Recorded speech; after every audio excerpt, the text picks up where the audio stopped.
Hi, എല്ലാവർക്കും PSC smart സ്റ്റഡിയിലേക്ക് സ്വാഗതം. എല്ലാവരുടെയും പഠനമെല്ലാം നല്ല രീതിയിൽ മുന്നോട്ട് പോകുന്നു എന്ന് കരുതുന്നു.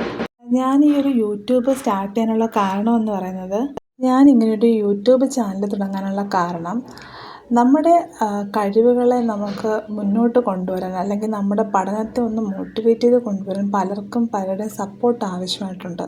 തീർച്ചയായും എനിക്കും അതുപോലൊരു സപ്പോർട്ടിൻ്റെ ആവശ്യമുണ്ട്.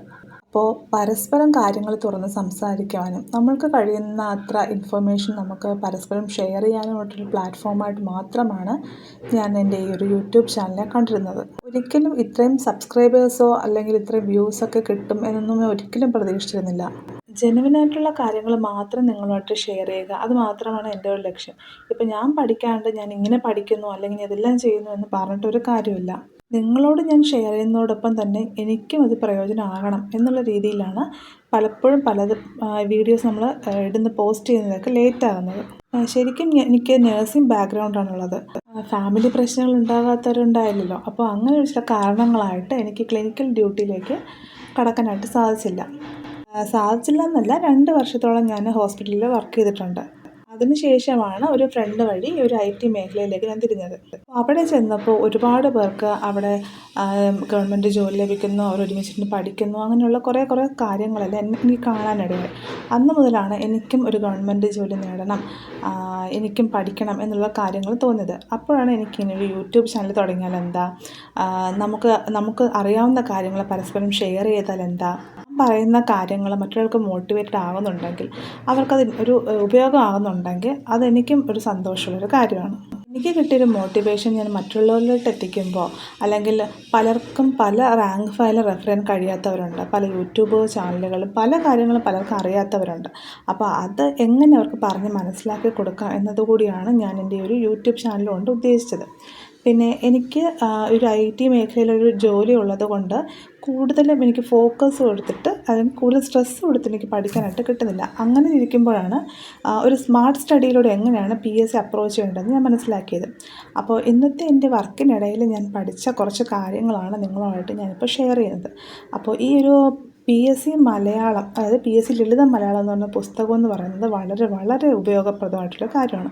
ഇനി ആർക്കെങ്കിലും വാങ്ങാൻ താല്പര്യമുണ്ടെങ്കിൽ ഇനി വാങ്ങി പഠിച്ചാലും നിങ്ങൾക്കത് യൂസ്ഫുള്ളാവും. 10 മാർക്ക്, അതായത് ഓരോ മാർക്കും നമുക്ക് വളരെയധികം വിലപ്പെട്ടതാണ്. അപ്പോൾ ഈ ഒരു 10 മാർക്ക് ഈ ഒരു മലയാളത്തിൽ നിന്നും previous year complete question papers ഇതിനകത്തുണ്ട്. അപ്പോൾ ഞാനിപ്പോൾ നോക്കാൻ പോകുന്നത് സെക്രട്ടേറിയറ്റ് അസിസ്റ്റൻറ്റിൻ്റെ 2018 വന്നിട്ടുള്ള മലയാളത്തിലെ ചോദ്യങ്ങളാണ്. അപ്പോൾ എനിക്കൊപ്പം ജോയിൻ ചെയ്യാൻ താല്പര്യമുള്ളവർ നമുക്ക് ഒരുമിച്ച് പഠിക്കാം. അപ്പോൾ ഞാൻ ഒരു ക്വസ്റ്റ്യൻസും അതിൻ്റെ ആൻസേഴ്സും ഇപ്പോൾ ഒന്ന് ഡീറ്റെയിൽ ചെയ്യാം. അപ്പോൾ കേൾക്കാൻ താല്പര്യമുള്ളവർ എന്നൊപ്പം കൂടിക്കോളും. ഫസ്റ്റ് ക്വസ്റ്റ്യൻ എന്ന് പറയുന്നത് ശരിയായ പദം തിരഞ്ഞെടുക്കുക എന്നുള്ളതാണ്. ഇതിൽ ഹാർദമാണ് ശരിയായിട്ടുള്ള പദം. മുൻവർഷങ്ങളിൽ ഒരുപാട് തവണ ചോദിച്ചിട്ടുണ്ട്. അടുത്തത് ശരിയായ പദം ഏതാന്നുള്ളതാണ്. അത് നിങ്ങൾ കുറേ ക്വസ്റ്റ്യൻസ് വർക്കൗട്ട് ചെയ്തെങ്കിൽ മാത്രമേ നിങ്ങൾക്ക് അതിൻ്റെ കറക്റ്റായിട്ടുള്ളൊരു ഇത് എടുത്ത് എഴുതാനായിട്ട് കഴിയുള്ളൂ. അപ്പോൾ അതിന് മാക്സിമം പ്രീവിയസ് ഒരു ക്വസ്റ്റ്യൻസ് നോക്കുക. അടുത്ത ശരിയായ വാക്യം ഏതെന്ന് ചോദിക്കുമ്പോൾ എനിക്ക് തോന്നുന്നൊരു യൂട്യൂബ് ചാനലുണ്ട്, ഞാൻ ഫോളോ ചെയ്യുന്നത് ഫ്രണ്ട്ലി PSC എന്ന് പറയുന്ന യൂട്യൂബ് ചാനലാണ്.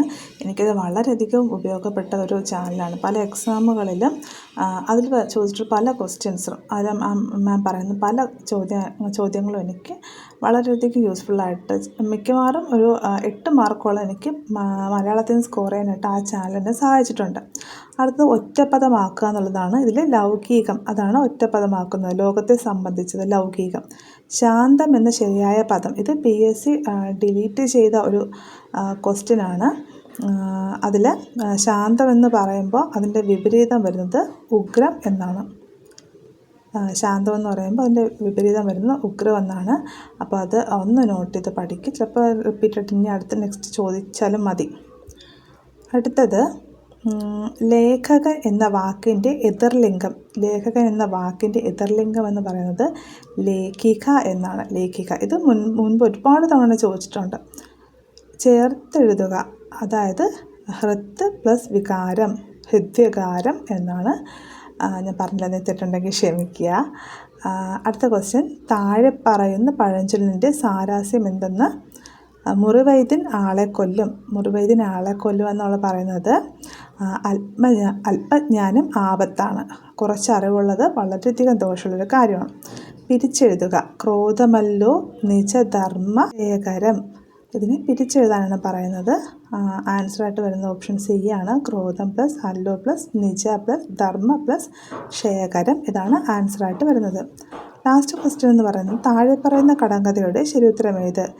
കൊക്കിരുന്നു കുളം പറ്റി. കൊക്കിരുന്നു കുളം പറ്റി എന്ന് പറയുന്നതിൻ്റെ ശരിയായ ആൻസർ എന്ന് പറയുന്നത് റാന്തൽ വിളക്കാണ്. അതിൻ്റെ ഉത്തരം റാന്തൽ വിളക്കാണ്. പിന്നെ ഞാൻ നോക്കിയത് പ്രധാന നദികളാണ്. കേരളത്തിലെ പ്രധാന നദികൾ എപ്പോഴും PSC ചോദിക്കുന്നൊരു ക്വസ്റ്റ്യൻ, പക്ഷേ ഒരുപാടുണ്ട് പഠിക്കാനായിട്ട്.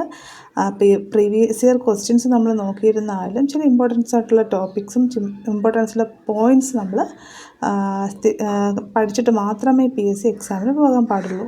അങ്ങനെ ഇമ്പോർട്ടൻ്റ് ആയിട്ടുള്ളൊരു പോയിൻ്റ് എന്ന് പറയുന്നത് നമ്മുടെ കേരളത്തിലെ നദികൾ അറിയപ്പെടുന്ന പേരുകളാണ്. അതുപോലെ തന്നെ നദികളുടെ നീളവും മുൻവർഷങ്ങൾ ഒരുപാട് തവണ ചോദിച്ചിട്ടുള്ളൊരു ക്വസ്റ്റ്യനാണ്.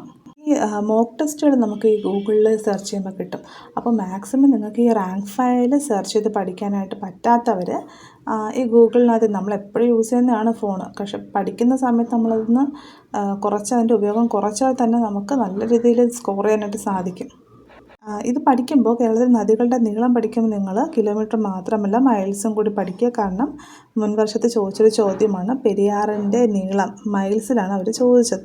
അപ്പോൾ മിക്കവാറും എല്ലാവരും അതിൻ്റെ കിലോമീറ്ററിൻ്റെ അളവിലാണ് പഠിച്ചു വെക്കുന്നത്. ഇത് മാറിയിട്ട് ഇപ്പം മൈൽസിലും കൂടി ചോദിക്കുന്നുണ്ട്. അതും കൂടെ ഒന്ന് നിങ്ങൾ അറിഞ്ഞു വെക്കുക. അതുപോലെ ചോദിച്ചൊരു ചോദ്യമാണ് ചാലിയാറിൻ്റെ നീളം എന്ന് പറയുന്നത് മുൻവർഷ ചോദ്യമാണ്. അതുപോലെ മൈൽസും കൂടി നിങ്ങൾ നോക്കി വെക്കുക. ഈ റിലേറ്റഡ് ഫാക്ട്സുകളെല്ലാം തന്നെ നമുക്ക് ഇനി അടുത്ത് വരുന്ന എക്സാമുകളിൽ യൂസ്ഫുൾ ആയിരിക്കും. അതുകൊണ്ട് ഉറപ്പായിട്ടും ഈ കേരളത്തിലെ പ്രധാന നദികളും അവയുടെ നീളവും നിങ്ങൾ കിലോമീറ്ററിലും മൈൽസിലും പഠിച്ചു വെക്കണം കേട്ടോ. നമ്മളൊരു കാര്യമുണ്ട്, പഠിക്കുമ്പോൾ നമ്മൾ റിപ്പീറ്റ് ചെയ്ത് പഠിക്കുക. PSC ഉറപ്പായിട്ടും ചോദിക്കുമെന്ന് പറയുന്ന കാര്യങ്ങൾ നമ്മൾ റിപ്പീറ്റ് ചെയ്ത് പഠിക്കുക. കാരണം പല എക്സാമുകളിൽ പല ക്വസ്റ്റ്യൻ പേപ്പേഴ്സിലും ഈ ക്വസ്റ്റ്യൻ റിപ്പീറ്റഡ് ആണ്. ഈ ഒരു ടോപ്പിക്കിൽ നിന്ന് റിപ്പീറ്റഡായിട്ട് ചോദിക്കുന്നത് കൊണ്ട് ഉറപ്പായിട്ട് നിങ്ങളിത് പഠിക്കുക. അതുപോലെ തന്നെ കേരളത്തിൽ നദികൾ അറിയപ്പെടുന്ന പേര് അത് നിങ്ങൾ പലതവണ വായിക്കുക. കാരണം എനിക്ക് തന്നെ അങ്ങോട്ടും ഇങ്ങോട്ടും മാറിപ്പോകാറുണ്ട്. പലപ്പോഴും നമ്മൾ പഠിച്ച കാര്യങ്ങളാണെങ്കിൽ കൂടി നമ്മളൊരു എക്സാം എഴുതുമ്പോൾ നമുക്ക് മാറിപ്പോകും. അതുകൊണ്ട് നമ്മൾ റിപ്പീറ്റ് ചെയ്ത് പഠിക്കുക. ഞാൻ നിങ്ങളോട് മുൻപും പറഞ്ഞിട്ടുള്ളതാണ്. നമ്മൾ പഠിക്കുന്ന ഏതൊരു കാര്യമായാലും ശരി, നമുക്കൊരു 5 മിനിറ്റേ ഒരു ദിവസം പഠിക്കാൻ പറ്റുള്ളൂ എങ്കിലും നിങ്ങളത് റിപ്പീറ്റ് ചെയ്ത് തന്നെ പഠിക്കുക. കാരണം നമ്മൾ കിട്ടിയ കുറച്ച് സമയം പഠിച്ച കാര്യം നമ്മൾ വെറുതെ എക്സാമിന് വരുമ്പോൾ അയ്യോ നമുക്ക് അന്ന് പഠിച്ചതായിരുന്നു എനിക്ക് ഓർമ്മയില്ല എന്ന് പറഞ്ഞിട്ട് നമ്മൾ ഒരു വിഷമിക്കേണ്ട ഒരു അവസ്ഥ ഉണ്ടാകരുത്. അതുകൊണ്ട് നിങ്ങൾ പഠിക്കുന്ന കാര്യങ്ങൾ നല്ല രീതിയിൽ പഠിക്കുന്നത് പോലെ തന്നെ റിപ്പീറ്റ് ചെയ്ത് പഠിക്കാനും ആ ഒരു റിവിഷൻ നിങ്ങൾ നല്ല രീതിയിൽ ഫോക്കസ് ചെയ്യുക. കൺസിസ്റ്റൻ്റായി തന്നെ നിങ്ങൾ പഠിച്ചില്ലെങ്കിലും ആ റിവിഷൻ നിങ്ങൾ കൺസിസ്റ്റൻ്റായി തന്നെ മുന്നോട്ട് കൊണ്ടുപോവുക. അപ്പോൾ പ്രധാനപ്പെട്ട നദികളും അവ അറിയപ്പെടുന്ന പേരുകളൊന്നും പഠിച്ചു വയ്ക്കുക.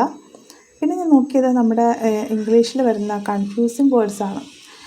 ഇതൊന്നെല്ലാം തന്നെ ഒന്നും എനിക്ക് ഓർമ്മ ഉണ്ടാവില്ല, പക്ഷെ നമ്മൾക്ക് അറിയാവുന്ന കാര്യങ്ങൾ തന്നെയാണ് ഈ ഒരു കൊടുത്തേക്കുന്ന കൺഫ്യൂസിങ് വേർഡ്സിനകത്തുള്ളത്. അപ്പോൾ ഇതൊന്ന് നോട്ട് ചെയ്ത് പഠിക്കാൻ ശ്രമിക്കുക. ശരിക്കും എൻ്റെ വർക്കിൻ്റെ ഇടയ്ക്ക് എനിക്ക് പഠിക്കാൻ കിട്ടുന്ന സമയം എന്ന് പറയുന്നത് ചുരുക്കമാണ്. അപ്പോൾ ഞാൻ ഈ സമയം നിങ്ങൾക്ക് വേണ്ടിയിട്ട് ഈ ഒരു വീഡിയോ ഷെയർ ചെയ്യുന്നതിൻ്റെ കാര്യം എന്ന് പറയുമ്പോൾ നമുക്ക് എങ്ങനെയും സമയം കണ്ടെത്താം എന്നുള്ളതാണ്. ഏത് സാഹചര്യത്തിലായാലും നമ്മൾക്കൊരു 10 മിനിറ്റ് വെച്ചിട്ട് നമുക്കൊരു പഠനം നടത്തി നമുക്ക് നമ്മുടേതായ ഹോട്ട് ടോപ്പിക്സുകളെല്ലാം കവർ ചെയ്ത് ക്വസ്റ്റ്യൻ ആൻസറൊക്കെ നമുക്കൊന്ന് നോക്കി നല്ല രീതിയിൽ തന്നെ നമുക്ക് പരീക്ഷയെ അപ്രോച്ച് ചെയ്യാവുന്നതാണ്. ഇനി നമ്മുടെ കയ്യിൽ മാക്സിമം ഒരു 60 ദിവസം ഉണ്ടാവും. ഈ 60 ദിവസം സ്മാർട്ട് വർക്ക് ചെയ്യുന്ന ആരായാലും, അതായത് ഇനി പഠിച്ചു തുടങ്ങുന്നവരാണെങ്കിൽ കൂടിയും നല്ല രീതിയിൽ നമ്മൾ ഈ ഒരു 60 ദിവസത്തെ നമ്മൾ ഉപയോഗപ്പെടുത്തുകയാണെന്നുണ്ടെങ്കിൽ ഈസി ആയിട്ട് നമുക്ക് ഇനി വരുന്ന ഈ ഡിഗ്രി പ്രിലിമിനറി എക്സാം ക്രാക്ക് ചെയ്യാം.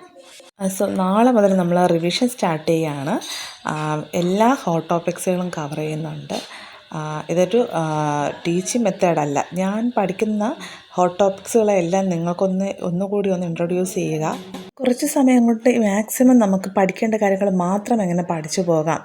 ഇതുവരെ പഠിച്ചു തുടങ്ങാത്തവരാണെങ്കിലും ഈ ഒരു റിവിഷനിൽ നിങ്ങൾ ഭാഗമാവുക.